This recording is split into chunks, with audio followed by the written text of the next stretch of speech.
Welcome back Okay. to the Sacred Arts Academy, where we talk about all things from the practical to the sacred. Today, we have a very special guest, Ben Ufana. After experiencing destructive relationships in his mid-20s, Ben recognized patterns mirroring childhood traumas.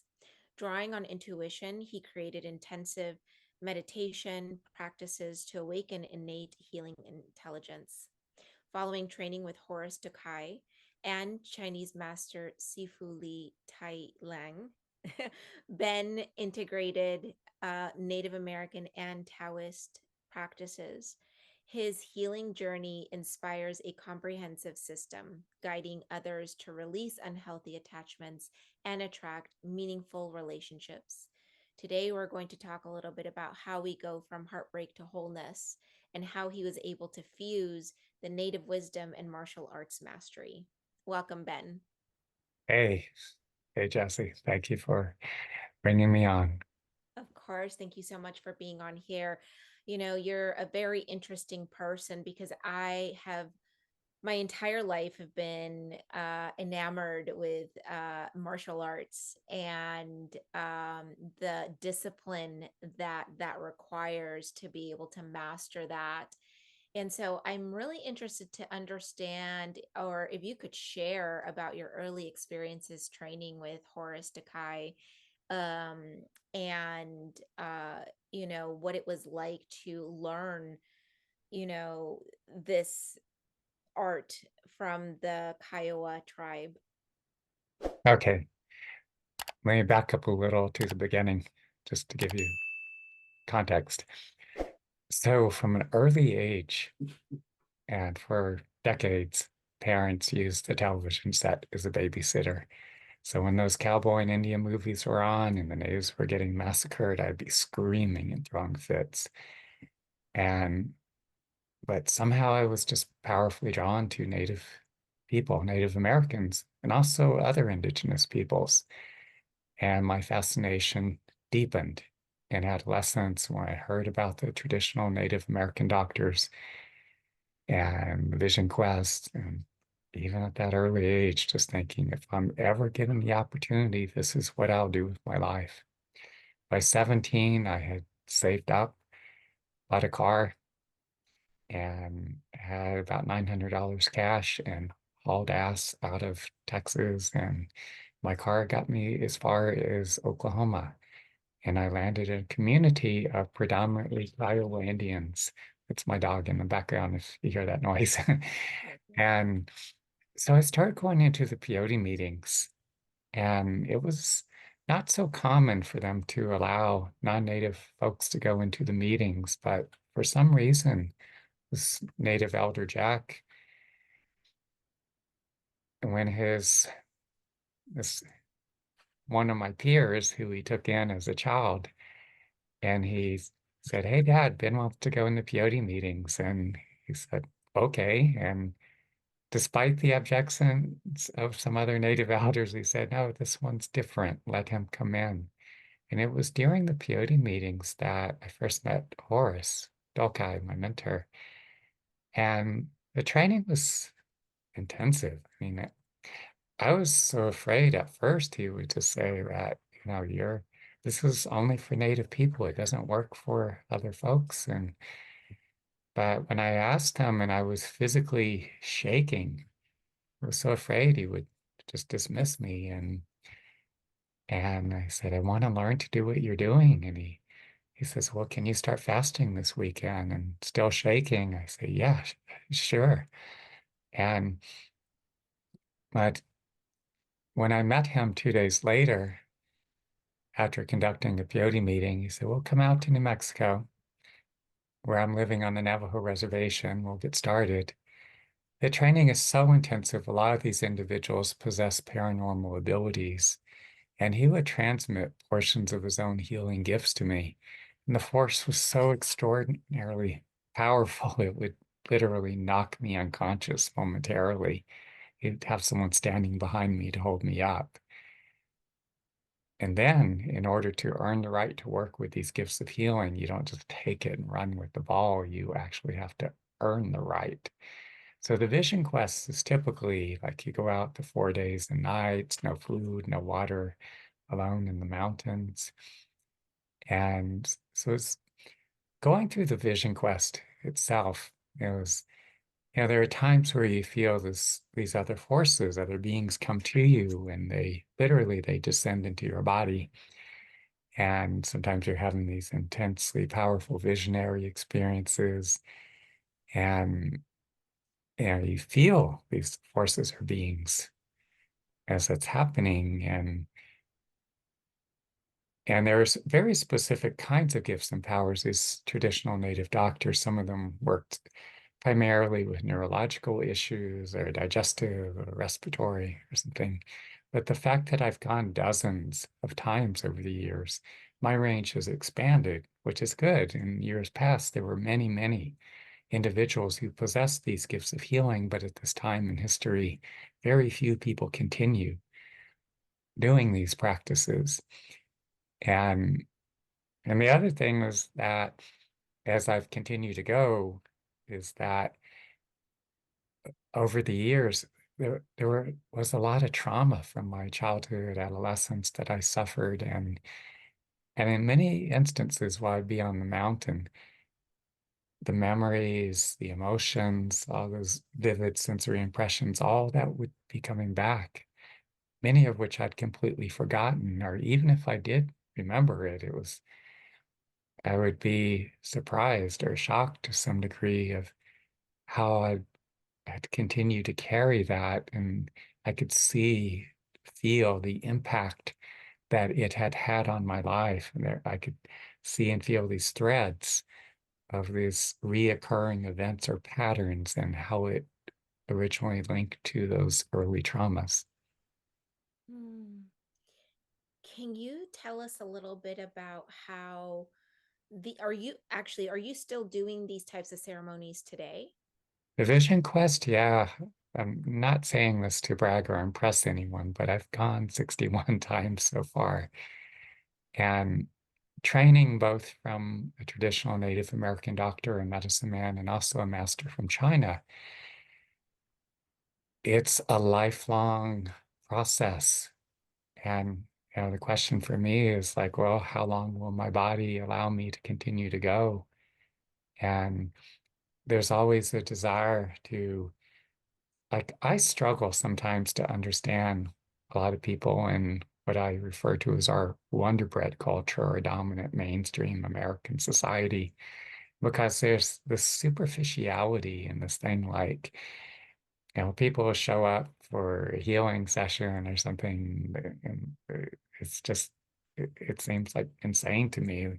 You have this deep emotional wounding, often these traumas that go back decades, and they think they're going to show up and have that addressed in a session or two. It's like, what?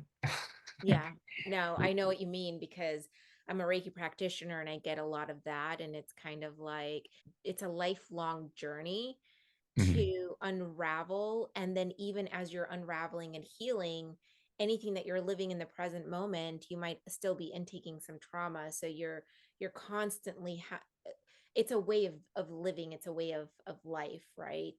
Right.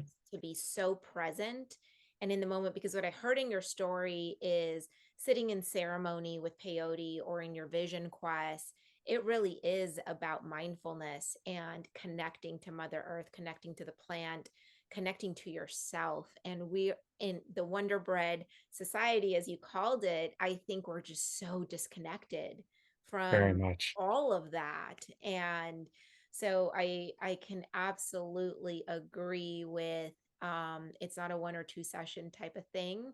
Whatever works for you, whether it's peyote, ayahuasca, Reiki, whatever healing modality that is for you. I always like to say that it's a lifelong journey, and it's something that you have to kind of continue to experiment with to figure out what speaks to your soul and what's going to actually, pull those threads like you described earlier out.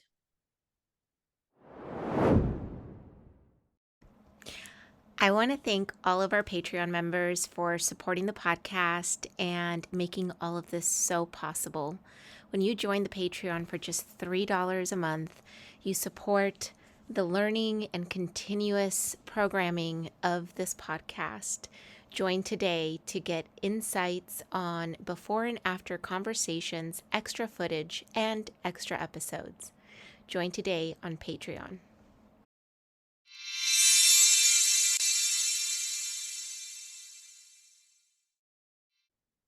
Yeah, definitely. And even again, training with this master from China, for instance, it was very commonplace for these individuals to begin training in early childhood. Shifu Liang, his father had him up training for hours a day, starting from the age of 5, and a lot of it was just very strenuous, and he didn't want to, but the father was very strict, very disciplined, and even as he grew into adulthood and he'd be in the competitions in China and up against these opponents who had also trained for years, but the internal martial arts, there's much more of a focus on, has its roots in Taoism and a lot of practice to continually build this internal power and what they refer to as the Dantians. There's 3 primary ones, but the foundational one is in the base, just below the navel. And so year after year of this intense practice building that power. And there were times where in the competition, he'd go up against his opponent and just one strike, he would knock the opponent unconscious. And the judges would be dumbfounded, like staring, like, and one of them approached him at one point. It's like, what kind of kung fu are you doing?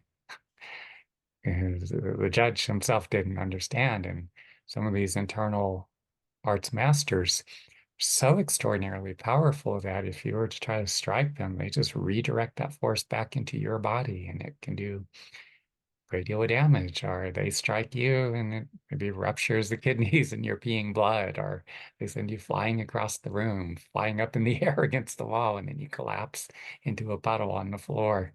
They don't go looking for a fight. They're not overly aggressive people. They more often than not, they attempt to diffuse any kind of aggressive action on the part of another, but it's you don't mess with them either. Yeah. Yeah, Yeah, I see that power as one that is only used when necessary, not to be instigated, but to de-escalate, right? So there's, right.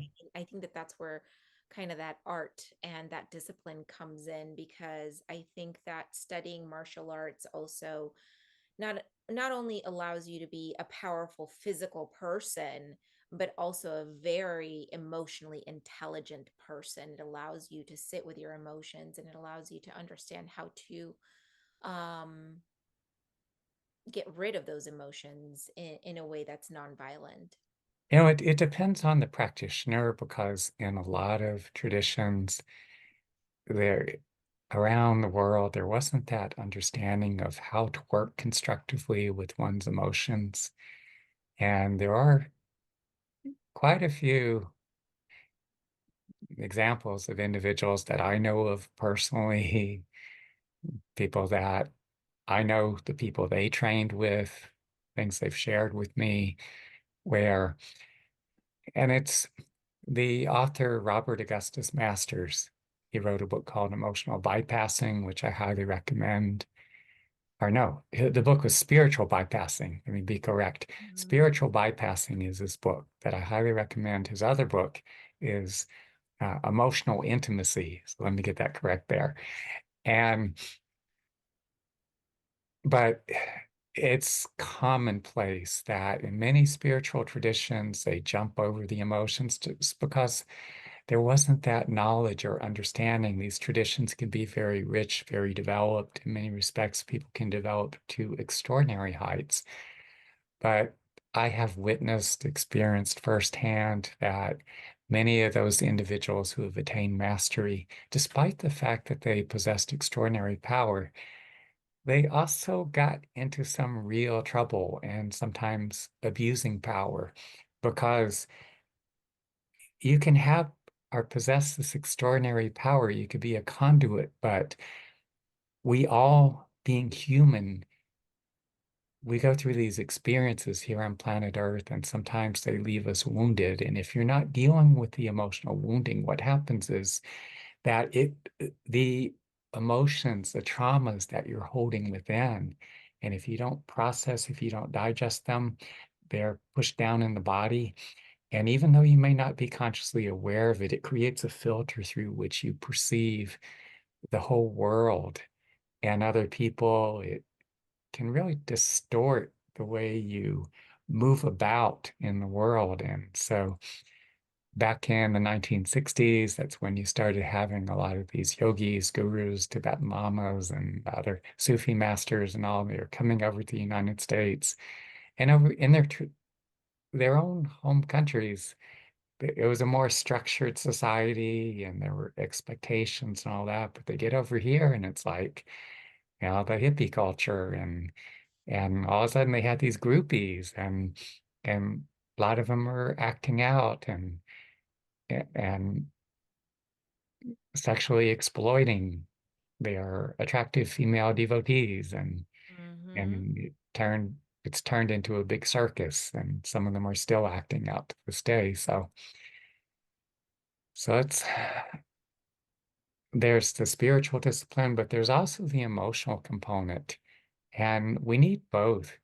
You had asked me about, or at least mentioned in the introduction, there's a combination of the traditions, the ancient spiritual practices from the Chinese and the Native American, but also the intensive, deep emotional work.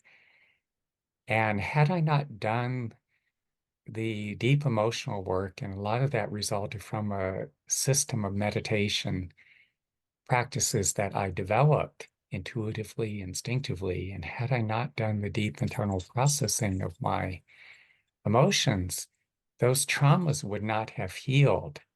And I too could have ended up acting out in some way. But, what was happening is I was forming attachments to women who themselves were deeply wounded. And in this culture, our dominant American mainstream culture, there is a lot of gaminess in relationships, and which I prefer to date outside of this culture, living among Native Americans, spending time in India and Sri Lanka. And I find it much more straightforward, even in Europe. These other cultures, I find that if someone likes you, you know it. And there's more of a straightforward, they indicate they're interested and they also let you know if they're not interested and you're not wasting time and energy and you're not getting jerked around. Mm-hmm. And, but coming into my late teens and 20s, and I was really vulnerable.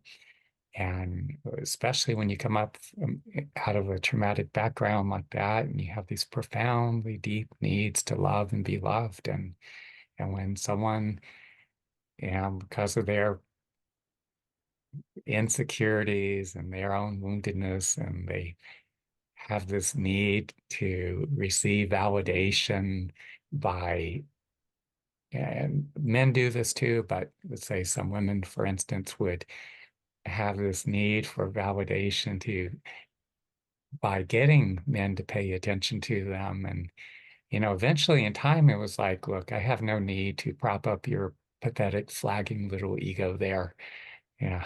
It's like, but initially I was really vulnerable to that and some that also deeply wounded and the acting out could be quite abusive in ways. And so I had to teach myself to be fully present to the pain that I was feeling when my desire for intimacy, connection, to experience that deep emotional bond when that wasn't being reciprocated. And sometimes the pain was excruciating, but I would take myself instinctively into the very depths of it to be as fully present as I can. And sometimes that would go on for hours, but I would just keep breathing from the depth of the pain. And at a certain point, it would break open. I could feel the pain coming out of my body in waves.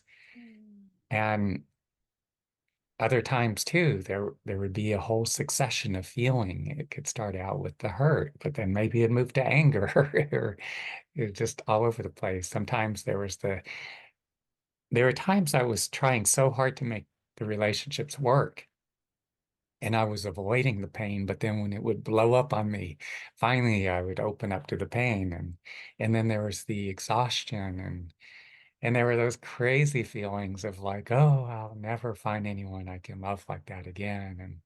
And she's the one and all this kind of nonsense. Well, that's all projection. It's a hallucination. You have your brain's biochemistry feeding into it as well with the production of dopamine and serotonin and norepinephrine and oxytocin. And so it could be very delusional. We're caught up in the delusion. But as I would do the deep emotional work, this was so crucial to dissolving those unhealthy attachments, letting go of those individuals and those unhealthy attachments, relationships. And we need to combine, there's the practice, there are practices, there's also intervention. And so I'd be doing the practice, but I would also hit a wall at a certain point. And that's when I needed to combine the like doing the deep tissue body work. And I got to work with some extraordinarily powerful healers, like one from Brazil, another from the Philippines. But since there were very few people working at this level, that was part of the motivation for me to go back to the Wichita Mountains to do the vision quest. And during the vision quest, it's when I would feel these extraordinarily powerful forces or beings descend into my body.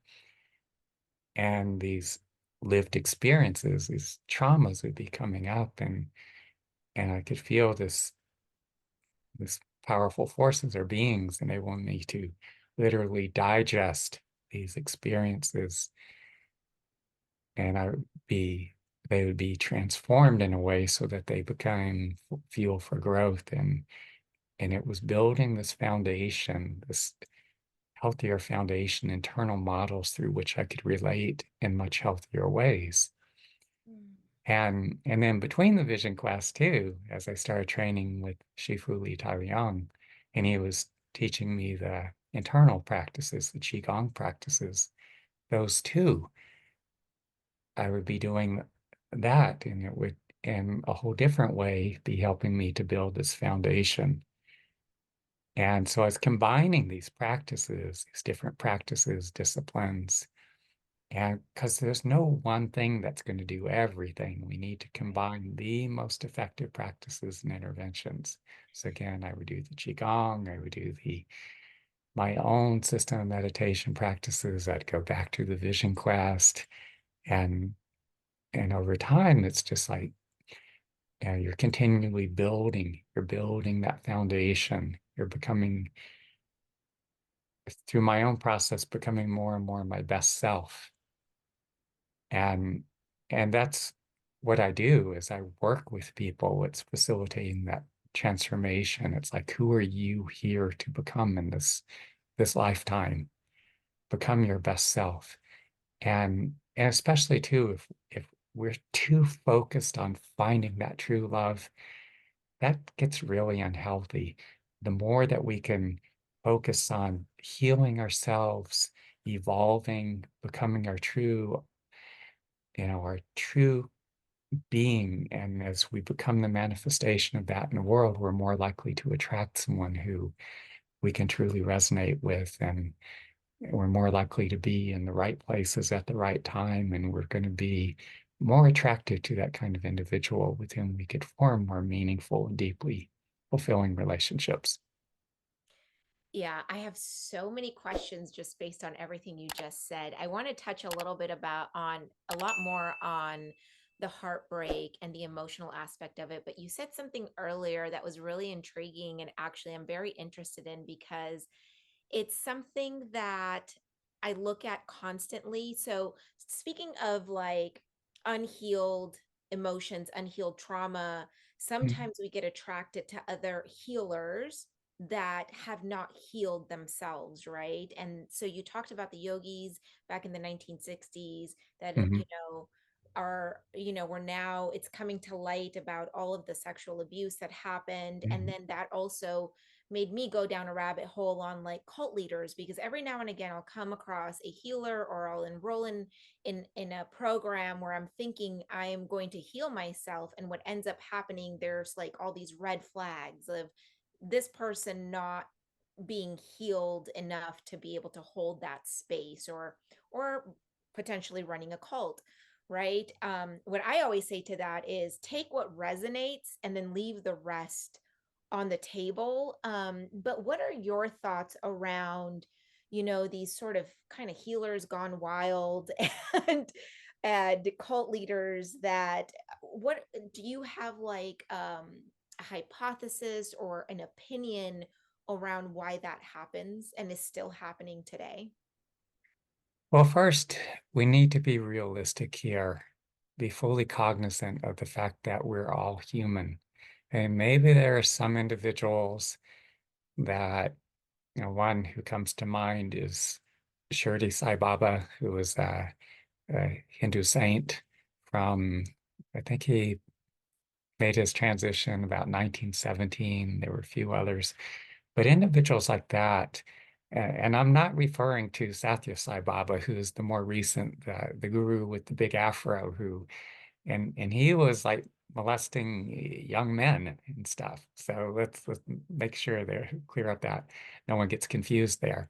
Shirdi Sai Baba, again, he lived, I think, the latter part of, at 18 whatevers, and passed on about 1917. And he was very selfless, and he just lived on another plane. But very, very few individuals ever come in at that level.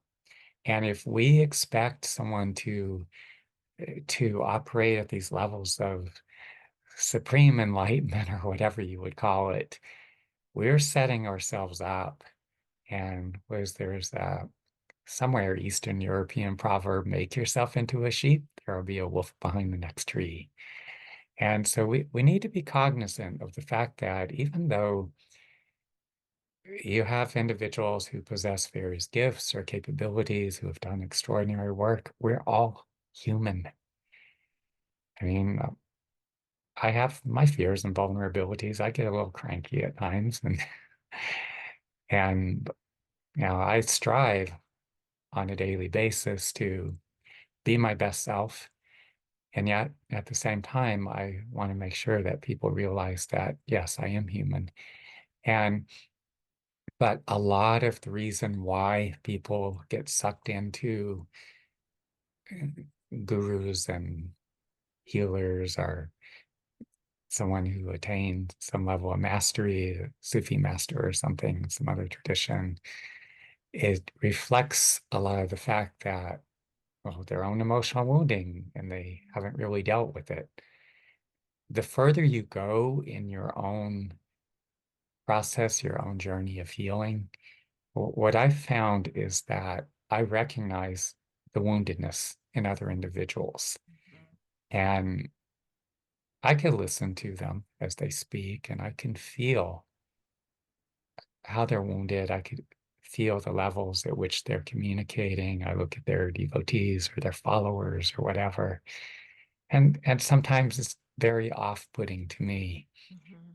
There's some of the gurus who are do this circuit through the United States and Europe, and I've gone to their events, and at times it just feels like a big circus to me. And I've gone, and maybe they would do their darshan or give their hug or whatever they do. But it would irritate me too, because I would feel all these people flitting around, and it felt like this Inauthenticity. sewage or Yeah.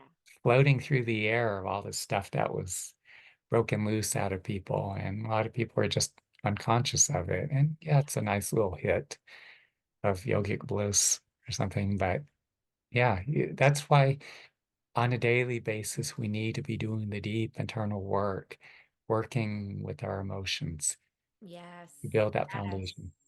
I 100% agree. I like how um you positioned it as they're wounding, because the way that I look at it is, are they talking out of ego or are they coming from a place of authenticity? And I mean, I have a master's in psychology, so Mm. I look at like where is this coming from, right? And so I think there's a couple of different ways that we can look at it. But I really like your verbiage in terms of like, are they coming from their wound or from a place of their wounding? It kind of gives it a little bit of a different perspective.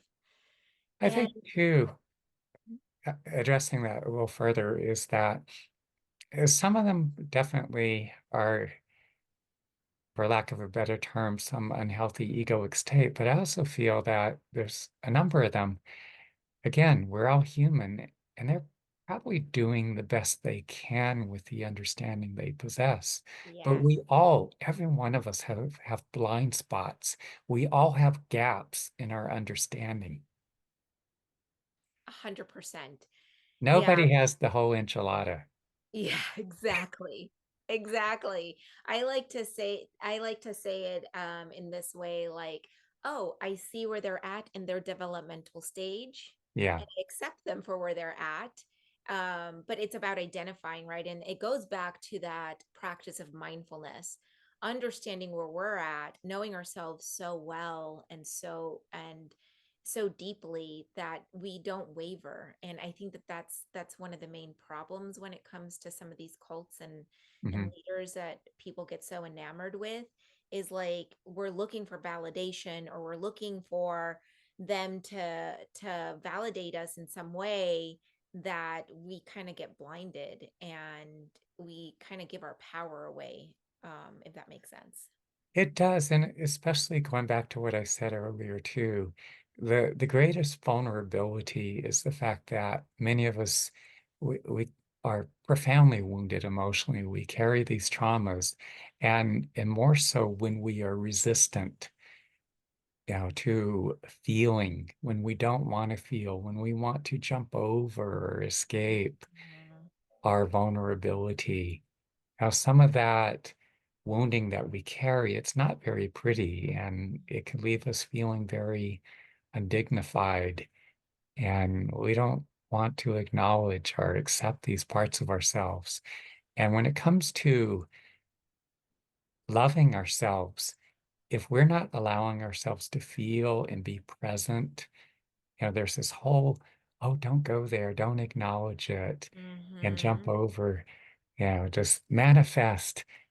I'm not trying to attack anyone, but sometimes in law of attraction, folks and some of these other spiritual groups, like, oh, just don't acknowledge it. Just be at peace, be at one, whatever.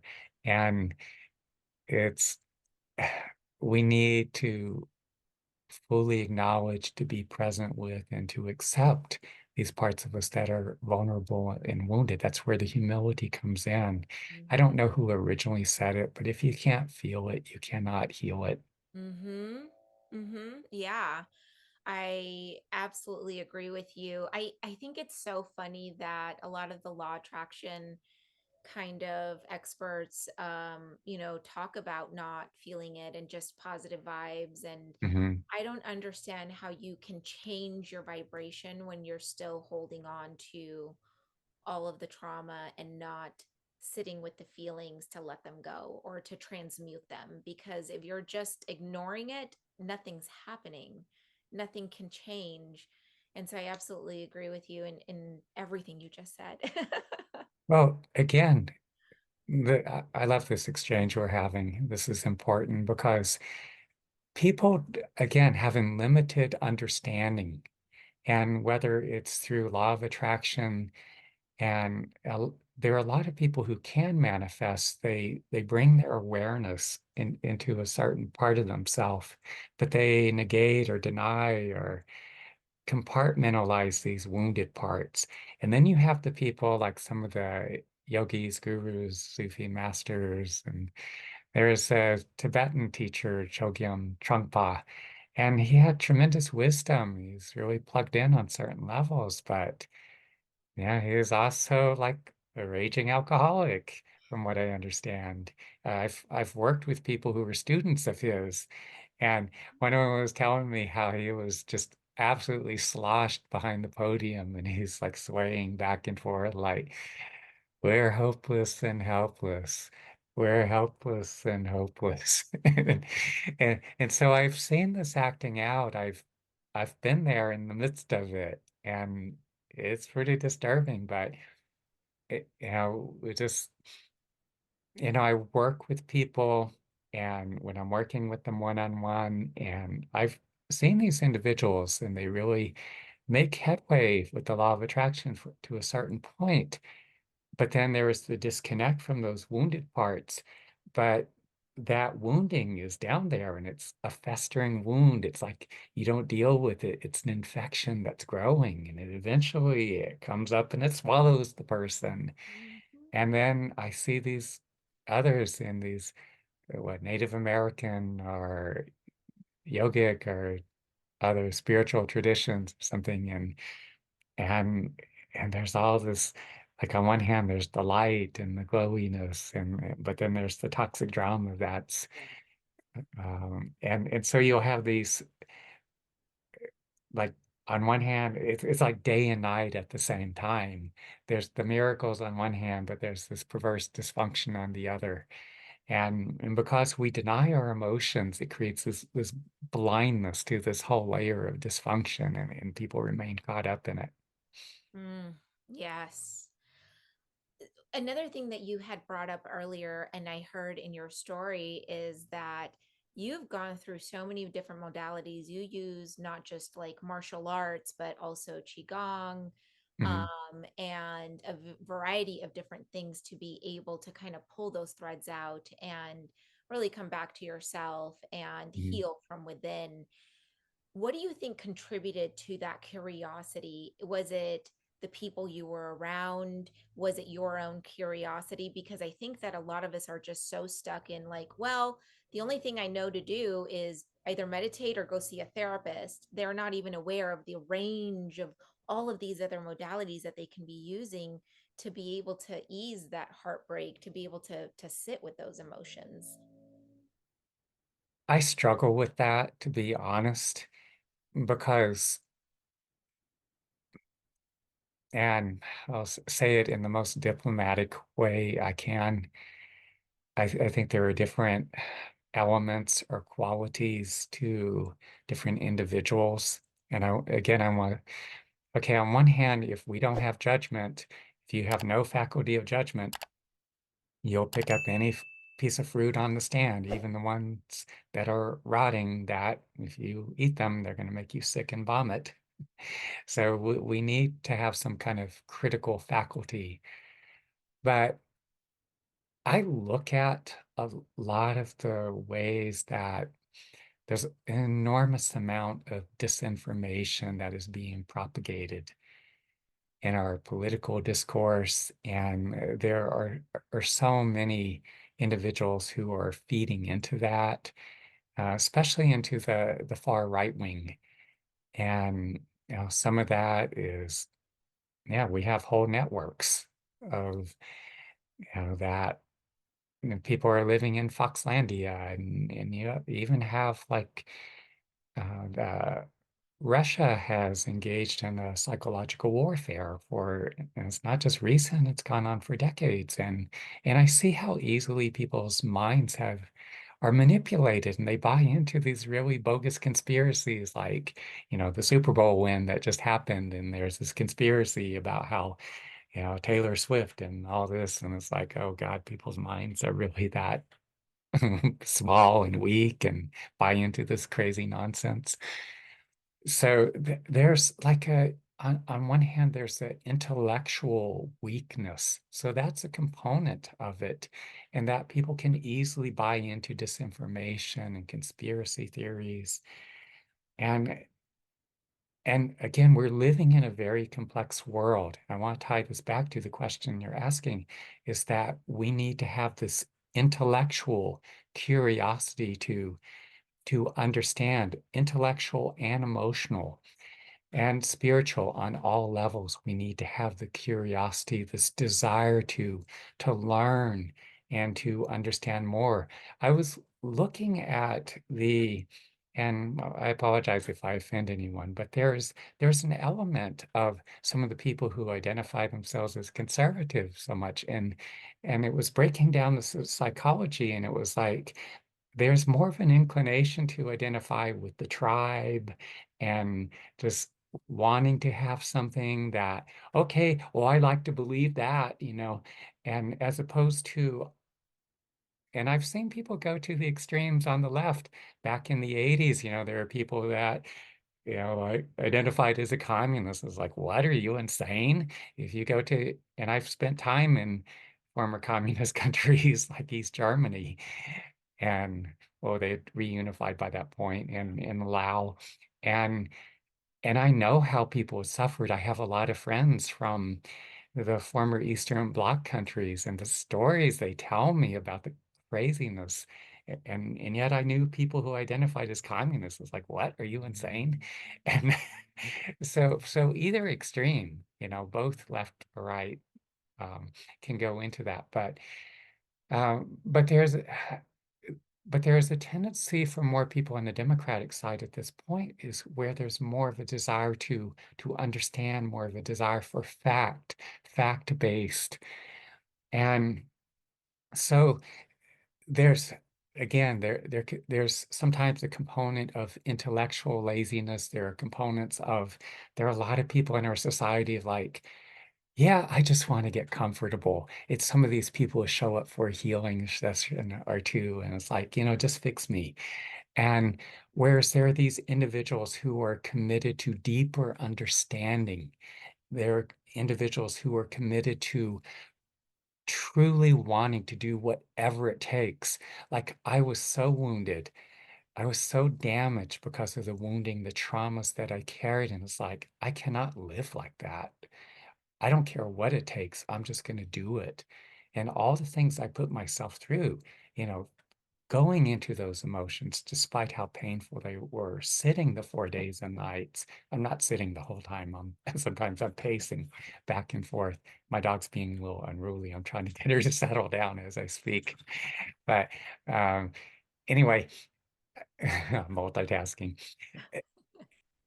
But the sometimes it's excruciating, but it's like, okay, what does it take? And this desire to continually strive and to better myself. And it saddens me, not everybody possesses that. Yeah. And when people are intellectually lazy and when people lack that commitment to say, I don't care what it takes, I'm going to do it Yeah. because that's what it takes to heal and evolve. Hmm. I, Yeah, you gotta want it, right? You can't help somebody that doesn't want to be helped or doesn't know that needs that help. So absolutely. there has to be that honesty. There's honesty to face the issues head on and to deal with it Hmm. and to experience those discomforts, the uncomfortable emotions. And sometimes we have to do things in the world. We have to really embrace life. And like some people say, embrace the suck and all aspects of it. Yeah, I think that you are fortunate enough to be in the right place at the right time in terms of being able to, you know, be be under, such mastery with the Kiowa tribe. What would you say to, It's not the tribe, is my mentor Horace could be pretty critical of his own people sometimes because of he was so disciplined, very hardcore. And he would even ridicule them at times. I mean, he had his own issues, his own challenges. He got into some trouble at some point, and he taught me a lesson he never intended to to teach me, which was the fact that I needed to do the deep internal emotional work because he got into some trouble himself, and it was for that same reason, because he didn't understand how to deal with his own emotional wounding or trauma. but he was very hardcore and very disciplined and extraordinarily committed to receiving these gifts of healing. And he had that commitment as a doctor. He did have a lot of genuine compassion and concern for the individuals on whose behalf he intervened. Thank you for I, clarifying that. I wanted to ask, for somebody that doesn't know where to start, they don't have a tribe to go to, or, even have like a practitioner, a Qigong practitioner nearby. What is the best recommendation that you can give to someone to start really sitting with their emotions, to start really pulling those threads? you need guidance. You truly do. It's going to be hard to make sense of that. You can be flailing blindly on your own, as I did. I too did that. And there are a number of interventions, which I'll go through them here. Now, some of us will need the intervention of a psychotherapist. And I want to make it clear, though, that not all psychotherapists are going to do this deep internal work themselves. And it can be a challenge or a struggle sometimes if we're wounded. It's hard to make that discernment or that differentiation. But wherever we are at, we need, with the best of our ability, get in. And maybe you might cycle through a few therapists, for instance. There are interventions like doing deep tissue body work. That's very important. There are practitioners. Again, the book that I mentioned earlier, like Emotional Intimacy by Robert Augustus Masters, you'll gain some valuable insights, for instance, that can help you to understand working with your emotions. I much prefer to work with people in person, one-on-one, because that's where the most powerful transformation occurs. But even if you're at a great distance, if you can reach out to me by phone, I can work with you. I can teach you these practices, this system of meditation in which you'll be able to work constructively with your emotions. And that's so crucial no matter what therapeutic interventions you're doing. If you don't know how to work constructively with your emotions, it's only going to allow you to go so far. You will hit walls. But, and then on the other hand, no matter what therapeutic interventions you're making use of, as you learn to work constructively with your emotions, you're going to be able to go so much further than you would ever go otherwise. We're all in this, yeah, we all struggle to some extent, and finding the guidance. I didn't know initially a lot of what I was so fortunate that I happened upon Horace. Horace had his own emotional wounding. Now, to this date, and I've worked with some of the most powerful healers on the planet, but he had his own emotional wounding, as I said, and yet I'm extraordinarily fortunate that I just happened upon him. Maybe some karmic something, whatever, but our paths crossed, and he was very much part of my life for a period of time. He's on the other side now. And then Shifu Liang, years later, I've trained with him, and I've had a little hiatus for a while, but I'll be back with him at some point again. And universe willing, or whatever you call the higher power.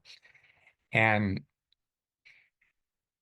there, we need to really strive to find the highest quality guides, individuals. You can't do it all on our own. We all need intervention. We need to do practice such as those I teach and Qigong, but you're going to need individuals to give you the basic instructions so that you can learn these practices and incorporate them. And then you need interventions, for instance, like deep tissue body work or work with an acupuncturist. Some of, as I said earlier, maybe you need to work with a psychotherapist. So we need different interventions. If you're really hardcore with like me, you actually need a lot of foundational work to get you to this point. But if you're hardcore like me, hey, you go on Vision Quest. For most people, that's too intense. But if you have the opportunity to work with me one-on-one, there's levels of healing that just don't otherwise occur. Like I'll be working with people and these indigenous healers, those who are trained in these traditions, we act as conduits. We have other forces or beings working through us. Some people, as I'm working with them, they feel this presence going into their body. They'll describe what feels like a reconstruction of internal organs or where there's specific injury. Someone's in a automobile accident like this man years ago where he went through an intersection and was hit broadside. He's riding in a Jeep. His seatbelt actually snapped. He goes flying out, spinning in the air and slid on the pavement. Had these huge road rashes on the right side of his body, enormous pain and hunched over. And after the first session, he goes back to work doing construction. And other people, maybe ulcerative colitis, passing blood in their stools, and they deal with pain. And after 5 or 6 sessions, well, they're eating whatever they want and within reason, of course.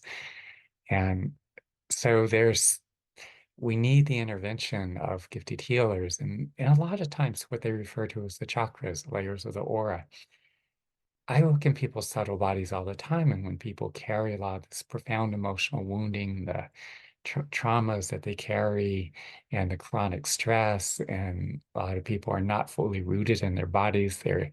Even though they don't meet the clinical standards of dissociative disorders like depersonalization or derealization, they still don't really inhabit their bodies all that well. And so, say I'll work with people, and it's pulling them into their body and they're getting rooted and present. And it's what they refer to as the chakras. And that's part of our infrastructure for interfacing with the world in which we live. And so it's building that whole infrastructure, that foundation up so they're much more present and they're grounded. And I'm not saying I'm the only person who could operate on these levels. There's very few people at this time in history, but you know, finding, working with the most gifted healers that you can, incorporating these other interventions, the practices, and to be continually developing your body and mind, strive to become more and more, face the issues head on, deal with it, do the deep emotional work, be fully open to these vulnerable parts of yourself. So, That's beautiful. Thank you so much for describing your work. And where can people find you? How can they book a session with you? How can they stay up to date to your offerings? there are different ways. For one, the most basic, you can go to my website, which is my name, benufana.com, Ben, and then Oofana, benufana.com. And there's where it says contact, there's a contact form, there's a number. I think I can give that over the air because Google. Uh, I'll link it down below as well. okay, yeah, I think that number's 332-333-5155. If you're going through the hell and heartache of a breakup or dealing with patterns of abandonment, rejection, unrequited love, you can go to a link. It's refiningrelationships.com, and that's relationships plural, refiningrelationships.com, and you can book a free call with me. There's a free ebook, getting over your breakup and moving on. But yeah, it's just the link is gettingoveryourbreakup.com. You can download that. I think those are the main ways, but yeah, do reach out to me if I could be of assistance. Beautiful. I feel like I can sit here and talk to you for another 3 hours or so. I would love to invite you back for Sure, another episode. I think we can go really deep on, some of your martial arts and, even deeper on attachments and sure. break.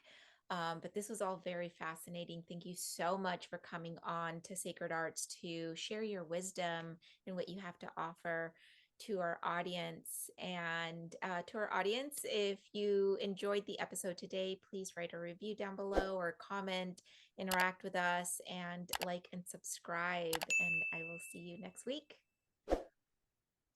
Thank you, everyone, too, for being present with us here.